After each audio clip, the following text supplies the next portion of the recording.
Hello guys, welcome back to Career Power. This is Janvi with you. So आज के इस session में हम बात करने वाले हैं आईबीपीएस पीओ डिस्क्रिप्टिव पेपर के बारे में। तो आईबीपीएस पीओ का एग्जाम अभी राउंड द कॉर्नर है, मतलब बिल्कुल अभी नियर बाय है। और उसका जो डिस्क्रिप्टिव पेपर होता है, तो कैसे आप एसे और लेटर राइटिंग को करेंगे, क्या क्या स्ट्रैटेजी आपकी रहनी चाहिए है, और मैं आपको इम्पॉर्टेंट टिप्स बताने वाली हूँ लेटर और एसे राइटिंग के लिए। Okay guys, for the descriptive paper of IBPS PO 2022। Okay guys, तो आईबीपीएस पीओ इन्होंने देखो अपना नोटिफिकेशन रिलीज करा था पीओ के एग्जाम के लिए। और यहाँ पर जो लोग देखो प्रीलिम्स को क्लियर कर लेंगे वो ही डिस्क्रिप्टिव पेपर पर पहुंचेंगे, है ना। प्रीलिम्स आपका फर्स्ट स्टेज है, फिर डिस्क्रिप्टिव पेपर में आपका क्या क्या आएगा, ऐसे आएगा, है ना। जैसे कि यहाँ पर आपका लिखा है कि सॉरी, हाँ, ऐसे लिखा है, देन आपका लेटर राइटिंग लिखा है। तो ये दोनों आपके डिस्क्रिप्टिव एग्जाम के अंदर आएंगे और इनकी कितनी होगी, टोटल मार्क्स होगा इनका 25। ओके, तो इनका 25 मार्क्स के ही आपके पेपर होंगे। ओके, अब यहाँ पे आईबीपीएस पीओ मेंस एग्जाम का जो ओवरऑल कट ऑफ है वो कैलकुलेट करा जाएगा डिस्क्रिप्टिव पेपर के वेटेज के अकॉर्डिंग भी। ओके, तो आपका जो ओवरऑल जो आपका कट ऑफ बनाया जाएगा वो आपका प्रीलिम्स प्लस डिस्क्रिप्टिव अगर हम कहें तो। ओके, तो प्री प्लस आपका जो डिस्क्रिप्टिव पेपर है उसको मिला के ही आपका पूरा कट ऑफ जो है वो बताया जाएगा।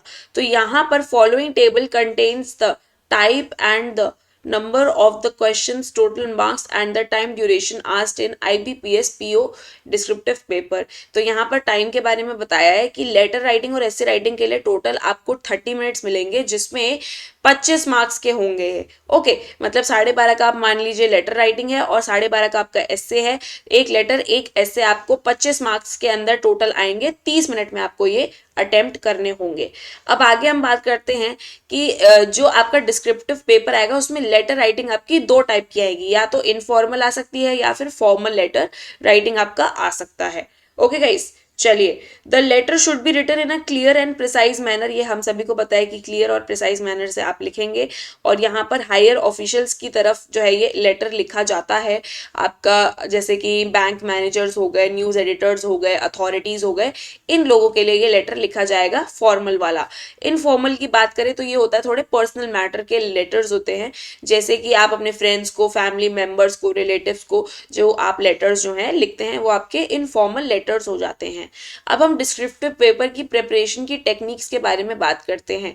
तो देखिए, आपको क्या करना है, एक यूनिफॉर्म फ्लो को फॉलो करना है अपने एसे के अंदर। एसे के थीम में बहुत बड़े बड़े आप चेंजेस ना लाएं और अपनी थीम पर स्टिक करें, stick to the topic and theme of the passage और दी एसे। ओके, और जो कंटेंट है वो कांस्टेंट फ्लो में होना चाहिए। दूसरी बात है यहाँ पे, outline the materials you are about to write, यानी कि जो आपने मान लीजिए आप किसी टॉपिक के बारे में लिख रहे हैं तो उस टॉपिक को आपने अंडरलाइन करा, फिर उसके सब टॉपिक के बारे में आपने लिखा। ऐसे ही जो अगर आप कोई नया टॉपिक चालू कर भी रहे हैं अपने ऐसे के अंदर तो उसको अंडरलाइन करिए, उसको थोड़ा सा हाईलाइट करिए, उसको थोड़ा सा डिस्टिंक्ट बनाइए। ओके गाइस, फिर ऑलवेज बी न्यूट्रल। जब भी आप लिखें तो थोड़ा सा न्यूट्रली सोचें, मतलब बायस्ड आपकी थिंकिंग नहीं होनी चाहिए कि आप इस तरफ ही स्ट्रिक्टली सोच रहे हैं या दूसरी तरफ आप बहुत ज्यादा स्ट्रिक्टली सोच रहे हैं, है ना। तो बायस थिंकिंग नहीं होनी चाहिए आपकी। तो बिल्कुल अनफेवर्ड तरीके से आपको क्या करना है कि किसी भी आर्ग्यूमेंट की साइड ना लेके आपको एक डिप्लोमेटिक तरीके से बोथ, यानी कि प्रोस और कॉन्स दोनों आपको बताने हैं, disadvantages and advantages of any topic. जो भी आपका इशू है, कोई भी हो सकता है, सोशल, पॉलिटिकल, इकोनॉमिकल इशू हो सकता है आपका, है ना। तो इन चीजों पे आपके जो है मेनली जो है ऐसे आते हैं। Okay guys, just a second.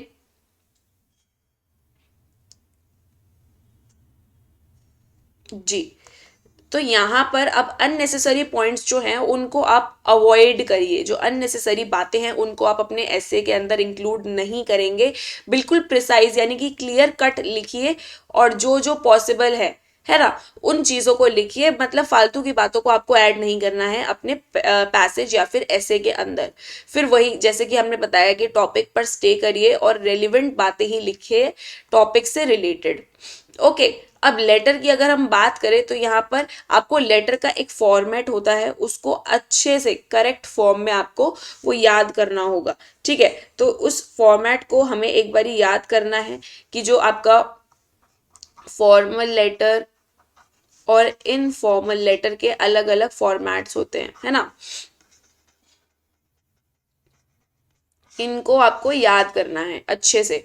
Okay, और यहाँ पर आप जो है try to be concise while writing the letter also. यहाँ पर आपको उस लेटर की जो स्ट्रेंथ है और जो उसकी लेंथ है, यानी कि लेटर की जो वर्डिंग्स हैं, मतलब होता है ना कि वर्ड लिमिट, आपको उससे ज़्यादा एक्सीड नहीं करना है लेटर को लिखते टाइम। ओके गाइज, आपको अपने लेटर में एक्टिव वॉइस का यूज करना है, यानी कि पैसिव वॉइस का इस्तेमाल नहीं करना है। एक्टिव वॉइस में आपको अपने लेटर को लिखना है और इनफॉर्मल वर्ड्स को आप अवॉइड करें, बिल्कुल भी इन्हें लिखना। ठीक है, इनफॉर्मल वर्ड्स इनको आप अवॉइड करेंगे लिखना बिल्कुल।